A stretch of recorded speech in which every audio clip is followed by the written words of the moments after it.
محمد وآل محمد صلوات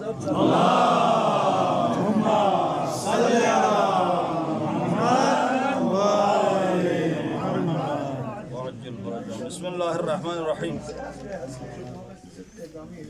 آج مورخہ 23 مئی 2020 کی رات 11 بجے تک رویت ہلال کمیٹی کی تصدیق کے سلسلے میں مرکزی علماء بلتستان کا ایک اجلاس زیر صدارت امام جمعہ والجماعت علامہ شیخ محمد حسن جعفری صاحب منعقد ہوا۔ کافی تحقیق کے باوجود رویت ہلال کی تصدیق نہ ہو سکی۔ اس سلسلے میں پاکستان کے مختلف شہروں میں موجود متدین علماء تشیع سے رابطہ کیا، لیکن رویت ہلال کی تصدیق نہ ہونے کے باعث کل 24 مئی 2020 کو عید الفطر نہیں ہوگی بلکہ 25 مئی کو عید الفطر ہوگی۔ اور محمد وآل محمد صلوات۔